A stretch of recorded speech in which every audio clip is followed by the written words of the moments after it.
Hey guys, it's Mike with Riding in the Ozarks, and today we're going to talk about Harley dealerships, the good, the bad, and the ugly.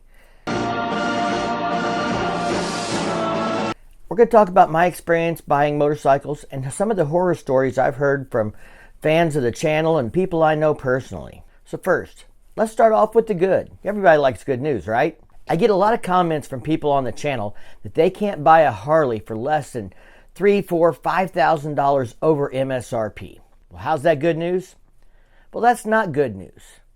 But the good news is there are dealerships out there that do not charge over MSRP. I have at least two within 100 miles of me that I know of.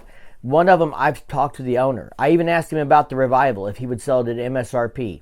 And his answer was, if I sell that bike to the public, I will sell it at MSRP. You're saying, well, but see, he's not even going to sell it. Well, the deal is he needed a CVO trike for a customer. So he was looking to trade his Revival to another dealership to get a CVO trike for a customer that was waiting for one. So that's what he was referring to. Not that he was going to not sell it or sell it to the public or keep it as a collectible for himself. He was going to use it as leverage to get what he needed for a customer. And that's not a bad thing. Now, that particular dealership told me that they're what they call a no-fee dealer. They don't add any fees on. They sell all their bikes at MSRP.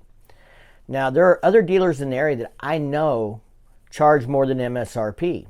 And he has people come in and want to trade a bike in, and they'll say, well, this dealership said they'd give me $2,000 more than you will. And he said, okay, what are they asking for the bike to begin with? Well, it might turn out that the dealership's asking $2,500 over MSRP. They're going to give him $2,000 more than he will for a trade-in, but they're still $500 better off, going to the no-fee dealer. You really got to look at the bottom dollar when you buy a bike. So that being said, that's the good news, is that there are dealerships out there that are still selling bikes at MSRP. The bad news is, since Harley has downsized their dealer network, and a lot of these dealers are becoming multi-dealer owners, it looks to me like that they're price gouging in their region. I've got people who say that there's a group or a dealer that owns every Harley dealer for a 300-mile radius from where they live, and they're all charging over MSRP because they're all owned by the same person. A while back, I saw a news article where several dealerships in one state were having to refund money to people because they charged more than the state allowed for the paperwork fees, the documentation fees, as some dealers would call it. So there are dealers out there that are not following the law. There are dealers out there that are price gouging. Here's a prime example. The Pan America just came out. One of the subscribers on the channel, a fan, he let me know. He called his local Harley dealership when the Pan America was released, and sure enough, they got one in. He asked him what the price was. It was $3,000, $4,000, $5,000 over MSRP, depending on how it was outfitted.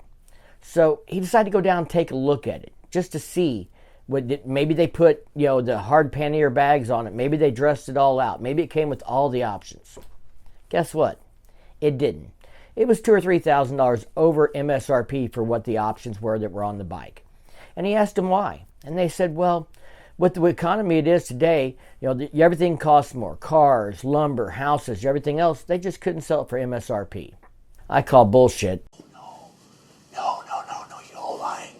It's bullshit. It's bullshit. Global bullshit. I call bullshit. Bullshit! They could.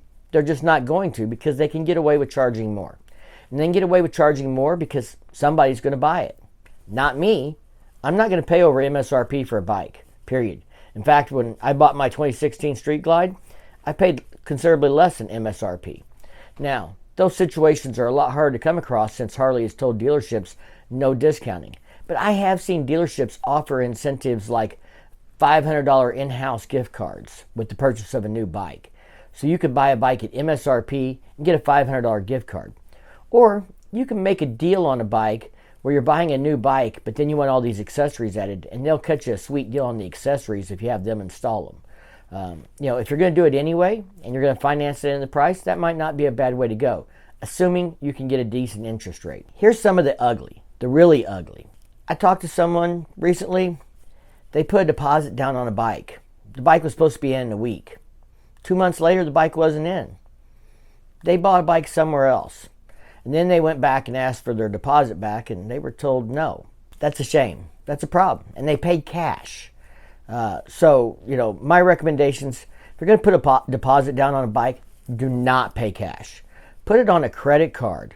Put it on something where if you don't get the bike, 2 weeks, 3 weeks later, the bike hasn't come in, you decide you're going to get one somewhere else, or you've changed your mind, you can tell them you want your money back. And if they don't refund it to the credit card, you can go to the credit card company and dispute the charges and let them deal with the hassle of getting the money back. If you didn't receive the product, they shouldn't keep the deposit. If they make you sign a piece of paper that says it's non-refundable, then that's one thing. But let me share you my experience with buying my 2016 Street Glide. I called around. I called all the dealerships in the state practically, everything within 2 or 3 hours, which was several dealerships. I told them what I was looking for. Now, of course, some of them on the phone are like, well, you need to come in and talk to a finance guy. And I'm like, no, I don't. You need to give me a price over the phone, or I'm not coming in. I'm not wasting my time to drive 2 hours to your dealership, spend an hour talking to your sales guy so he can try and sell me something for more than MSRP. If you can't make a deal to get me in the door and at least get me to come talk to you, get in close to my price range, then there's no sense for me coming up there. If you can't tell me that over the phone, then the chances are you're not going to cut me a deal. I ended up making a deal on the 2016 Street Glide over the phone for a price. And I gave them a deposit with a credit card. And the deal was that they would have the bike in a week. If they didn't have a bike in a week, I was getting my deposit back. I didn't sign anything. Did it all over the phone. They didn't have anything on paper that they could say, oh, it was non-refundable, anything like that. Now, you got to watch these guys. Like I said, some of them will want to drag you into the dealership and they'll want to set you down and keep you there for 2 or 3 hours. And, I got to go talk to my manager. I'll see what he can do. I can't go that low. I'm going to have to talk to the owner. He'd have to approve that. I don't know if we can give you that much for your trade-in. And just all this, wheeling and dealing and trying to wear you down. I had a guy on the phone when I told him what I was looking for. He said, well, how much can you afford? And I was like, well, how much I can afford is none of your business. I could afford to buy a CVO if I wanted to, but I don't want to buy a CVO. I want to buy a plain, vivid black Street Glide Special out the door with no extras on it. I don't want any warranties. I don't want any service plans. I don't want any accessories. I want bare minimum out the door costs. What can you do? To the credit of Gateway Harley-Davidson, it worked out. I bought my bike at a very competitive price, lower than MSRP, out the door. One of the things I told him on the phone was that the interest rate had to be below 5% or I wouldn't sign the paperwork. I want my deposit back. They made that happen. Now, they didn't go through Harley-Davidson financing to do it. They went through a local bank, and I'm okay with that. Now, the other thing is, when you do something like that and you get low interest rate, you also have to make sure they don't stretch the term out to, 5.5, 6 years, because they're charging a lower interest rate, but over a longer period of time, so that they can still get that same amount of money. Those are things to watch out for. That's the ugly with dealerships. That's what you have to be careful for. So if you've never bought a bike from a dealership, I hope some of this will help you if you go in and try and negotiate on Harley-Davidson. If you have a dealership in your area or several of them owned by a group that are price gouging and charging MSRP, I wish I had the answer for that. I think Harley-Davidson needs to do something about that. If they can tell dealers they can't sell the bike for less than MSRP, I think there also should be a limit to how much they allow them to price gouge. I mean, maybe in certain markets or something like that, they might allow them to charge, 5% over MSRP or something like that. But if they're going to limit the discounting, they should limit the increasing as well. It's hurting Harley-Davidson. It's hurting the brand. So I hope they do something about that. Maybe they'll see this video. Maybe they won't. Probably they won't. And even if they see it, they probably won't care. But we can always hope. And as always, if you like this video, give it a big thumbs up. If you do the YouTube thing, check out the content on my channel. And if you dig it, you can hit the subscribe button down below. Don't forget to ring that bell to be notified the next time I drop a new video. And as always, thank you for your support. Stay safe and keep on riding.